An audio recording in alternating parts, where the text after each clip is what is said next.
de nuestro libertador. Bueno, muy buenos días, dándole la bienvenida una vez más a su programa Venezuela, un país para querer, y esperando que hayan disfrutado del asueto de Semana Santa, la Semana Mayor, donde una vez más se pudo confirmar públicamente a nivel nacional e internacional la devoción cristiana que tenemos en este país como un elemento de cohesión desde que llegaron los europeos a este territorio e inculcaron la religión cristiana que nos ha acompañado durante 528 años en este territorio llamado Venezuela, el país para querer. Iniciando el protocolo de presentación de Somos Asamblea Radio, nuestra plataforma de transmisión es seno, https://seno.fm/radio/ Somos Asamblea Radio, y podemos ser seguidos por el canal de YouTube Somos Asamblea Radio, y pueden seguir nuestras redes sociales, Instagram y TikTok, @Poder y Leyes, y Facebook, Participación Ciudadana. Este programa llega a ustedes, como siempre, gracias a la Junta Directiva de la Asamblea Nacional, los ciudadanos, señores y señores, diputado presidente Jorge Rodríguez Gómez, primer vicepresidente Pedro Infante, segunda vicepresidenta Grecia Colmenares, la secretaria María Alejandra Hernández Aldana y el subsecretario José Omar Molina. Y aquí en la casa, en la Oficina de Participación Ciudadana, nuestro director, el licenciado José Perales. En la producción del siguiente programa, Venezuela, un país para querer, quien les da la bienvenida siempre, Ángel Méndez Ortiz. Recordando, queridos oyentes, que somos Asamblea Radio, celebrando un año más, y estamos dando un nuevo aire a nuestra radio web, y pronto podrá ser visto a través de las redes en otro formato. El tema que vamos a desarrollar hoy es el Estado, las instituciones y el poder, porque es impresionante. Nunca podemos desvincularnos, los ciudadanos de una nación, de la importancia y el significado, la verticalidad que tiene el Estado, las instituciones y el poder, y lo que ello representa para la evolución de la sociedad. Es curioso que no es reciente ese deseo de formalizar el Estado. Y aquí entro, pues, con la relación que tienen los estados modernos en el siglo que estamos viviendo. El siglo XXI está enmarcado en profundas transformaciones culturales, políticas, religiosas, sociales, cambios y emergencias de nuevos fenómenos que imponen estudios, análisis y respuestas para intervenir en ellos y corregir las realidades adversas, transformándolas en procesos controlables. O sea que se estarán dando cuenta los amables seguidores de este programa que no es nada sencillo la conducción de una sociedad por la dinámica inherente que tenemos todos los seres humanos, que jamás permanecemos estáticos, sino por periodos de descanso, naturalmente, para recobrar las energías y continuar en este movimiento y en estas agitaciones diarias que llamamos vida, para desenvolvernos en las diferentes áreas y en las diferentes actividades que hayamos seleccionado. Sin duda alguna, lo que percibimos en las sociedades presentes, incluida nuestra querida Venezuela, el país para querer, es la constante evolutiva en los cambios que la dinámica social exige, repitiéndose en los procesos de ensayo y el error permanentemente. Cuando una sociedad no encuentra una vía, no encuentra una dirigencia que logre controlar ese crecimiento de la población, esa energía de la población para satisfacerla a todas ellas en todas sus necesidades, siempre se producen estos fenómenos. Vamos a tratar en este momento, en esta época, vamos a agarrar este proyecto. Si esto no funciona, vamos a revisarlo, qué fue lo positivo, qué fue lo negativo, y de ahí avanzamos siempre en esa dirección a tratar de mejorar progresivamente todo lo que implica una dinámica social. Repitiéndose, como decía, en los procesos del ensayo y error. No funcionó esto, vamos a ver cómo funciona en otra oportunidad. El seguimiento de esta dinámica nos permite observar que tales transformaciones se presentan en las formas de concebir la vida, nuestros hábitos, las obligaciones que todos tenemos en forma individual y colectiva, siendo la individual las responsabilidades que tenemos con nosotros mismos y la colectiva en el entorno que vivimos y por extensión en la sociedad en que nos desenvolvemos y nuestras respectivas comunidades. Ese rol que desempeñamos en la sociedad, en el trabajo, con la pareja, la familia y más allá, en nuestras comunidades, también en las ideologías y más elevadamente en el Estado, las instituciones y el poder. Sobre todo, en lo más importante para la evolución de una sociedad es la educación. Por fortuna tenemos instituciones educativas como la Misión Río, que se ocupa de fundar ese primer ladrillo base en la formación de la ciudadanía y progresivamente poderlos integrar a un nivel de educación más elevado, a nivel universitario, y así sucesivamente poder integrar profesionalmente a las generaciones que están activas en esos programas de Misión Rivas en este momento dado, en el presente, y sobre todo para que ellos sean multiplicadores en el futuro de esa disciplina que se requiere para la evolución de un país. Pues sí, la educación, pues los logros alcanzados en toda sociedad se sustentan en la calidad educativa de sus naciones. Las pruebas de ello se evidencian en los rendimientos académicos de múltiples naciones en el mundo presente y en su proceso igualmente indetenibles.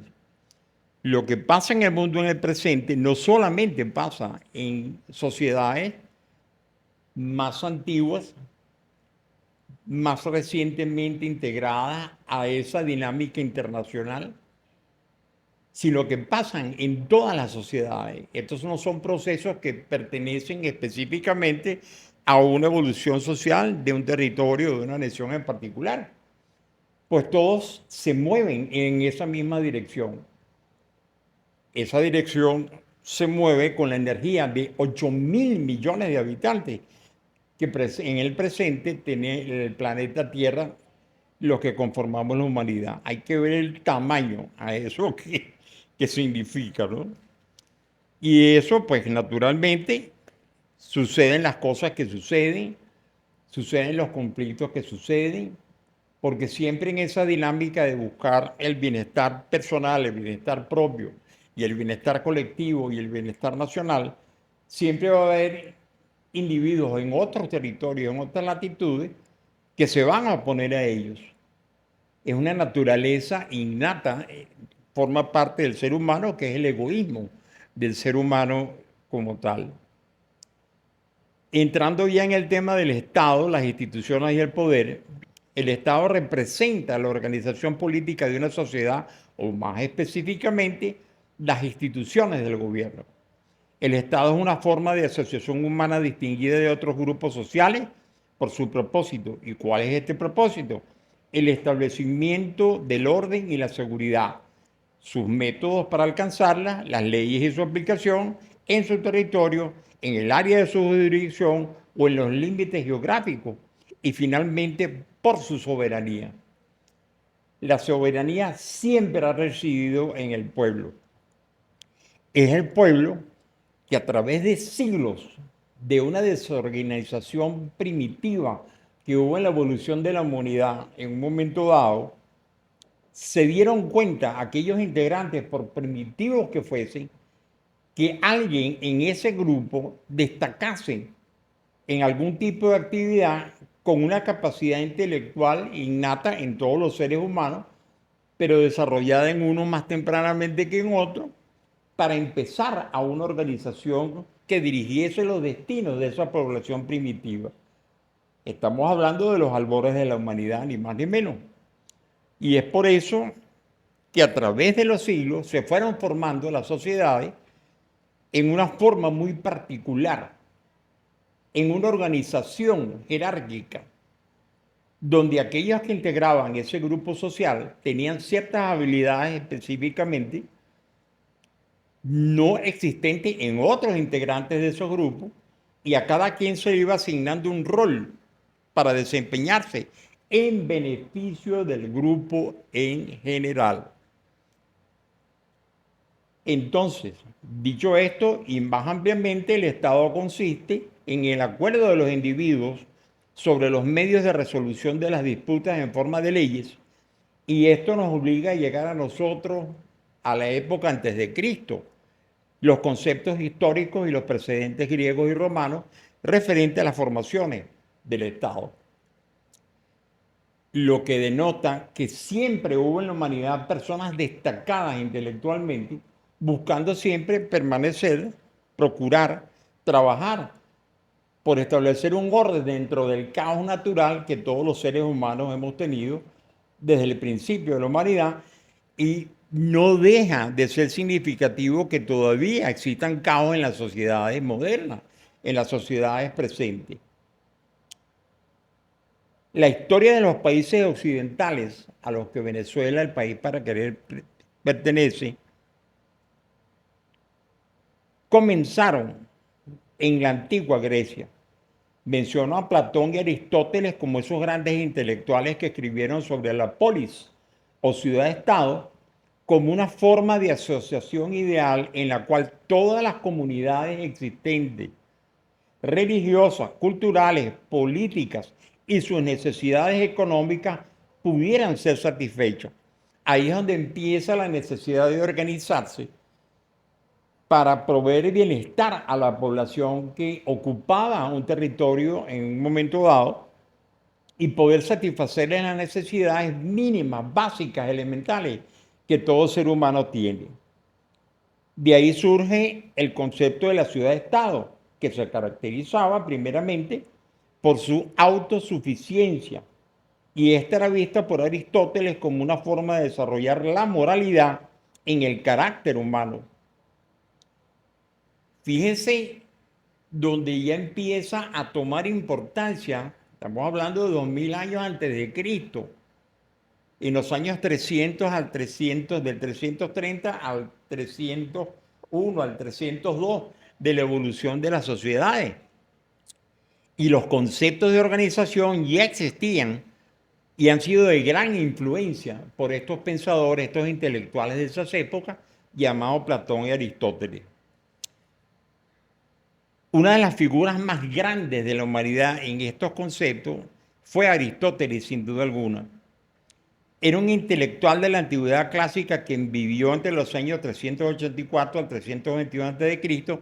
y que aún después de las revoluciones intelectuales del Renacimiento, en épocas mucho más cercanas, siglos XVI, siglos XVII, siglo XVIII, la Reforma y la Ilustración, los conceptos aristotélicos permanecieron incorporados en el pensamiento occidental.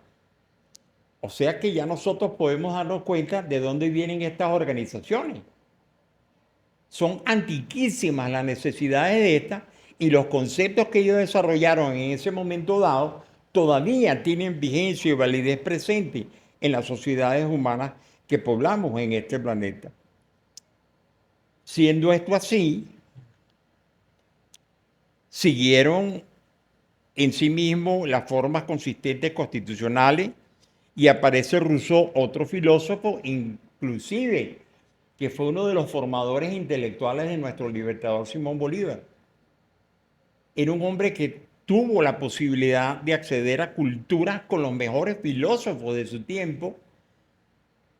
Gracias a la posición social que ocupaba el libertador, él tenía acceso a esas informaciones, y fueron Simón Rodríguez, uno de los maestros de Andrés Bello, que eran mayores de edad que el libertador, los que habían tenido acceso primariamente a este tipo de informaciones, transmitiéndoselas al libertador. O sea que cuando uno lee los documentos, y estoy preparando un programa específicamente de esto, basado en los planteamientos del libertador, en el documento de Cartagena y en el documento de la Carta de Jamaica. Rousseau, otro filósofo influenciado por Platón, reconocía el Estado como el entorno para el desarrollo moral de la humanidad, añadiendo que el hombre, aunque corrompido por su civilización, permanecía básicamente bueno y por tanto era capaz de asumir una posición moral que apuntara al bienestar general, al bien común, significando esto a aquello que beneficia a la sociedad como un todo, en contraste a los intereses privados de los individuos o grupos específicos. Entonces, ahí ya empieza el concepto de la ética, el bien y el mal, la separación. Ahí entra el concepto de la moralidad, lo que se considera correcto para el buen desenvolvimiento de una sociedad, las normativas sociales, el orden en el caos que hice alusión y mención anteriormente en este mismo espacio. Y ahí es donde se ve que el ser humano no ha logrado totalmente integrarse como tal a este tipo de conceptos y siguen surgiendo individuos que incurren en errores básicamente humanos, que ya se sabe cuál es el origen perfectamente claro de todo ello, porque en el siglo XXI no hay nada que no se sepa de por qué suceden las cosas entre nosotros los seres humanos.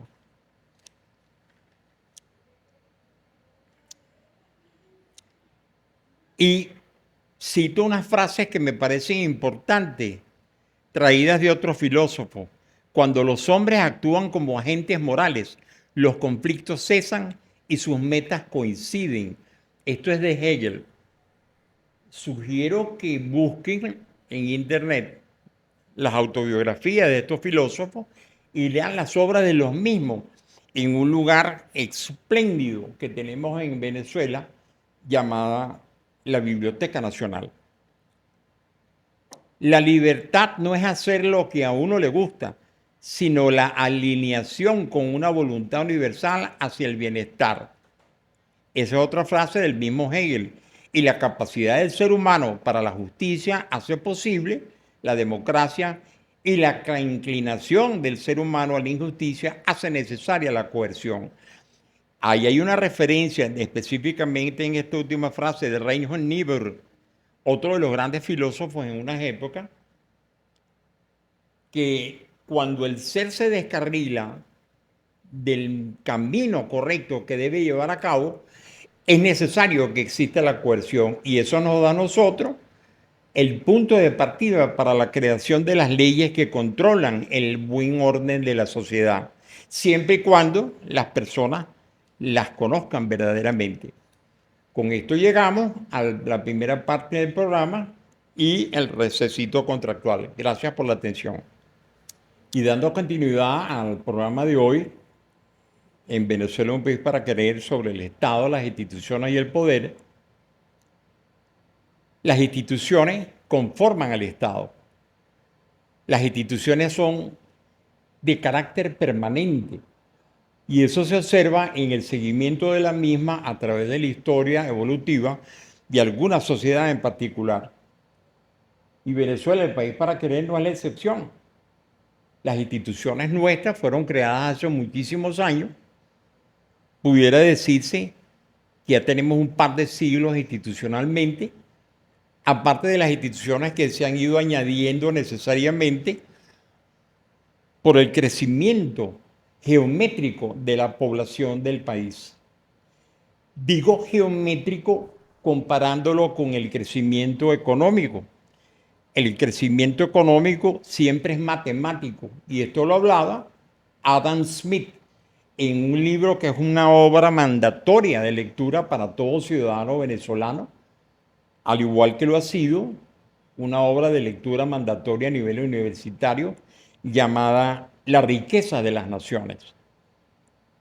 En esos años 1700 del siglo XVIII ya se sabía exactamente cómo funcionaba la economía de los países, qué era lo que se requería, qué era lo que hacía falta, qué era lo verdaderamente necesario, qué era lo superfluo y cómo eliminarlo para progresivamente ir integrando a la sociedad a ese mercado que siempre es el que nos ha controlado a nosotros, que es la economía de cualquier nación.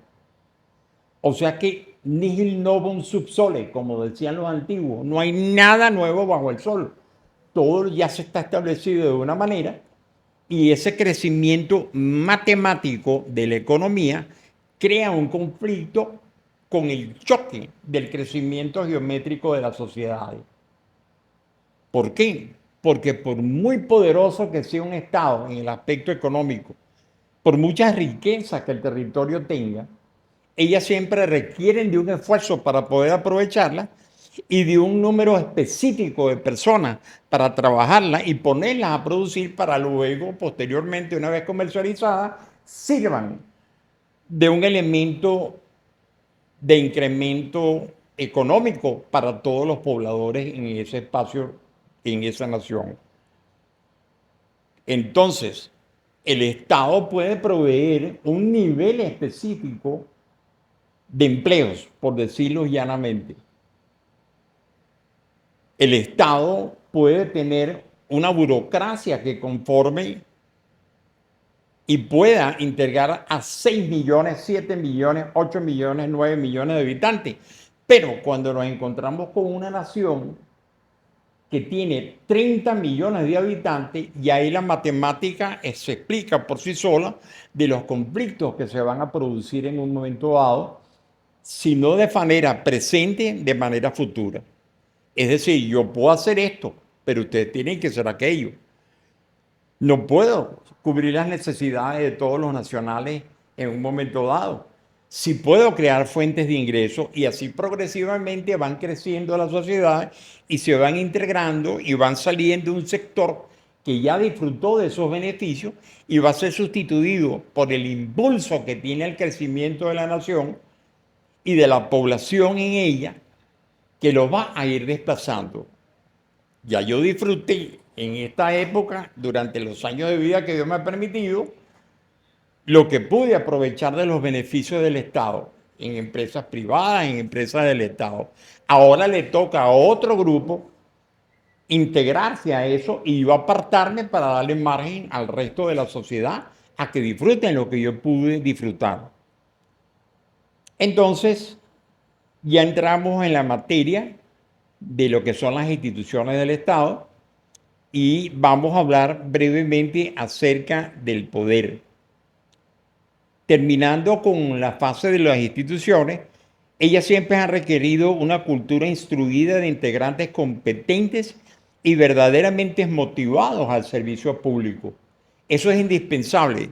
Si en una institución no hay gente formada, capaz de trabajar con los objetivos que ya he mencionado anteriormente, ellos van a ser un verdadero estorbo dentro de esa institución. Pero ¿por qué se genera eso? Eso tiene un origen en la formación que ellos tuvieron desde muy temprana edad. Hay personas que obstruyen el camino a seguir de las instituciones y hay personas que avanzan en el deber de las instituciones.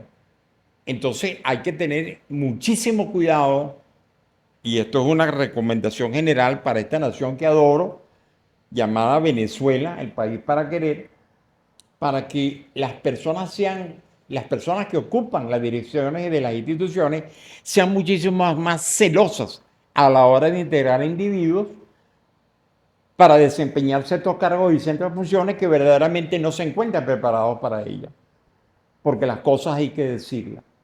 Pero eso es un proceso que siempre va a haber una filtración en aquellos que integran las instituciones. Este se resbaló, este cometió un error, este no está a la altura de las necesidades de la institución y pácata, va a ser desplazado en un momento dado. Eso es indiscutible. Dicho esto, hablamos del poder. Y el poder, en lugar de provenir de la sociedad civil organizada, se negocia siempre entre las élites empresariales, políticas, religiosas y militares. Arreglos por estos de por sí inestables, porque cuando los balances del poder, que son siempre cambiantes, alteran continuamente el equilibrio, se generan los conflictos. Entonces, fíjense que no solamente los venezolanos estamos metidos en este país llamado Venezuela, sino que existen las instituciones que son las que tienden a dirigir el comportamiento nuestro y se reparten el poder en un momento dado entre ellas mismas. Esto es un elemento que es bastante delicado el tratarlo, pero que siempre nosotros lo percibimos en mayor o menor grado. Los coletazos de esos errores institucionales los padecemos todos. De manera directa, de manera indirecta, nos afecta en el gentilicio, nos afecta en el bolsillo, dependiendo del tipo de institución que sea, si es económica y administrativa, nos afecta en la moralidad, nos afecta en el comportamiento, nos afecta ante el mundo entero, en la forma en que somos vistas por otras naciones. Y ahí entramos, para finalizar el programa, en el conflicto de la realidad y la lealtad. Por lo general, la aparición de un liderazgo genera la adhesión de grandes grupos populares que se declaran identificados con un proyecto determinado. Como todo fenómeno social y político, el que tratamos es muy complejo y se produce a partir de muy variados orígenes.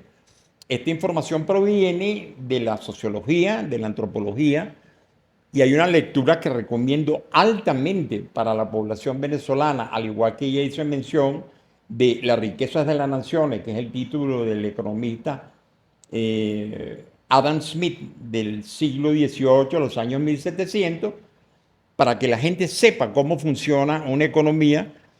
Aquí aparece otro tema que es importantísimo, que es la antropología cultural del pueblo venezolano.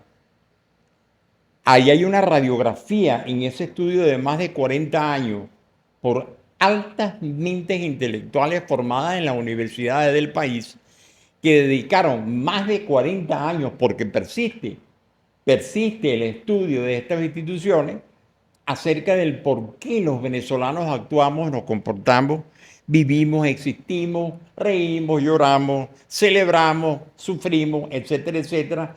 Ahí se encuentran en esos tomos la radiografía de la nación. Antropología cultural del pueblo venezolano.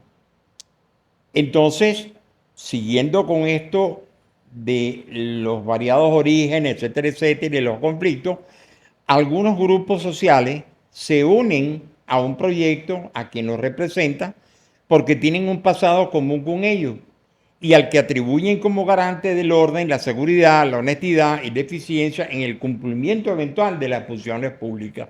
Estoy hablando específicamente del liderazgo, porque si bien tenemos capacidades nosotros para ocupar una posición de liderazgo en un momento dado, también es cierto que para ocupar un liderazgo requiere una formación profunda de aquel individuo que aspire a dirigir no solamente un pequeño espacio, un pequeño entorno, sino que tenga una aspiración a dirigir a una nación, lo que hace muchísimo más exigente la formación de aquel que aspire a ser un líder nacional.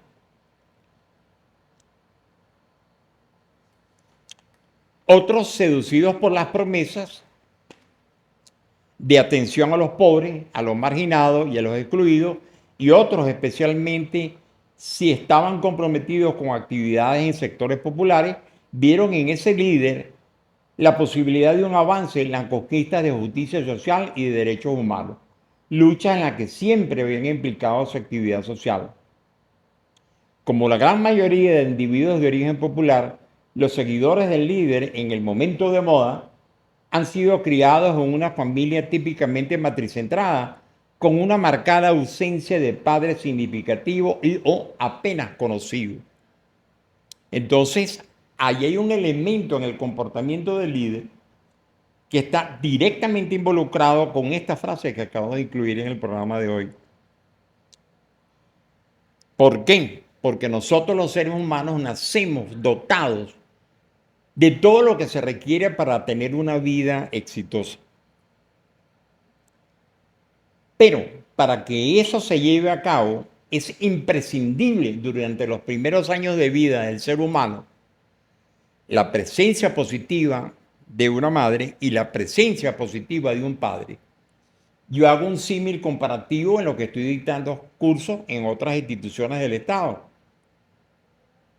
Considero al ser humano como un vagón del metro nuevecito, funcionando a toda la capacidad que tiene, tecnológicamente avanzado, esto, aquello, la potencia.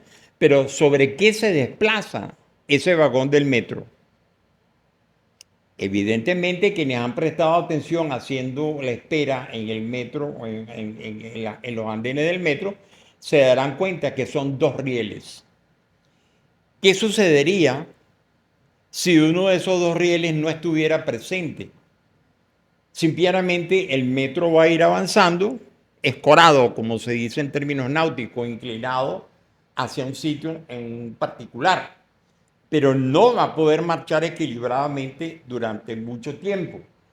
Y si se le ocurre acelerar el potencial de ese metro, se va a descarrilar. Y eso es exactamente lo que sucede como el origen de la delincuencia. No haber tenido una figura positiva paterna que lo oriente, que lo enseñe, una figura positiva materna que lo mantenga en ese riel, que es su propia vida, va a ocasionar que esa persona vaya creciendo sin tener los apoyos que tanto necesitó en la primera etapa de su vida. Entonces se estarán dando cuenta que es un poquitico más complejo lo que estamos tratando de lo que aparentemente pudiera suceder. Y voy a hacer recomendaciones de lectura progresivamente porque es mi interés como venezolano que mi sociedad a la cual yo pertenezco se capacite cotidianamente, diariamente, para tener más tranquilidad en el control de la dirección de su vida y de aquellos que traiga posteriormente, cuando esté debidamente preparado, a compartir la vida con él. Me refiero a traer aquella descendencia que todos queremos para perpetuar la especie.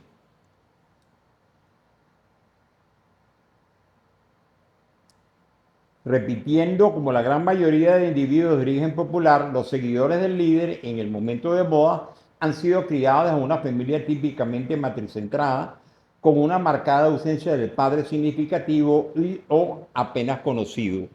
En el fondo de su percepción y de su valoración política, los seguidores, la gente del pueblo, no está nunca radicalmente adherido a algún candidato ni a un sistema de gobierno en particular, pudiendo ser aceptado cualquiera de ellos si estos favorecen el bienestar material de la población. La necesidad de seguridad que el liderazgo promete, unido a los recuerdos positivos de pasadas experiencias, encarnadas en algún modo en X candidato y en los sempiternos deseos de mayor justicia social. Esto es lo que le va a permitir a ese líder protagonista, le permitirá una adhesión relativa a ese nuevo postulante.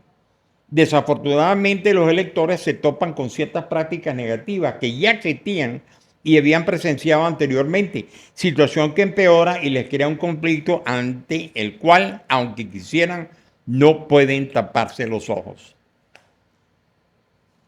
Es impresionante cómo se producen cambios en una sociedad. En un momento dado surgen unas circunstancias, unos temas que ¡boom!, causan ese impacto en la sociedad.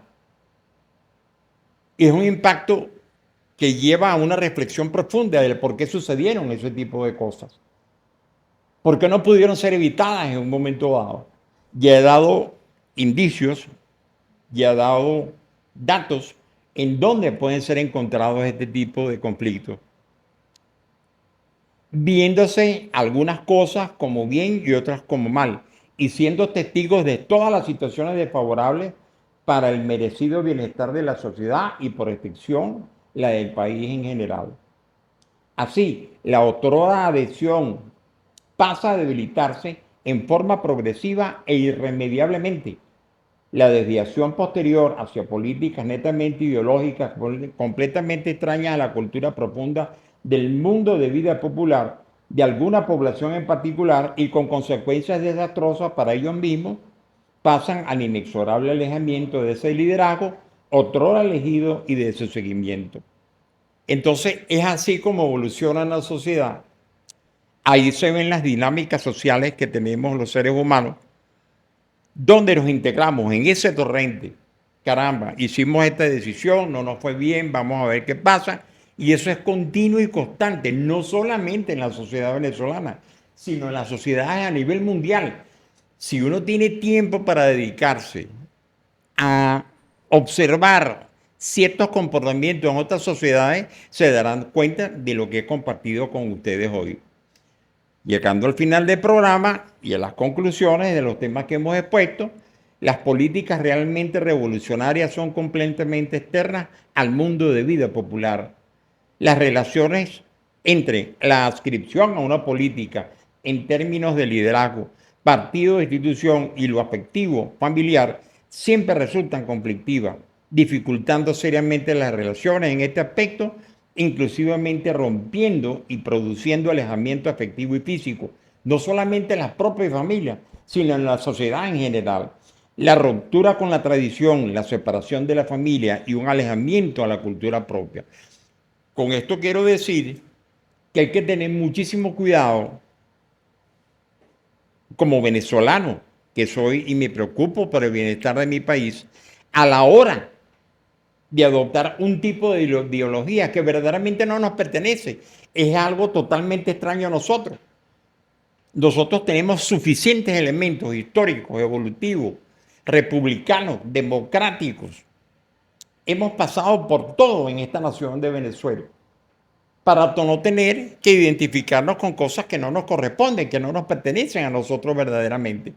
Y eso puede llevar a consecuencias muy serias a la hora de elegir un tipo o una tendencia de una ideología en particular totalmente ajena a las ideologías nacionales que todos tenemos. Nosotros a través de la historia nos hemos caracterizado por ser un pueblo unido, por ser verdaderamente un pueblo pacífico.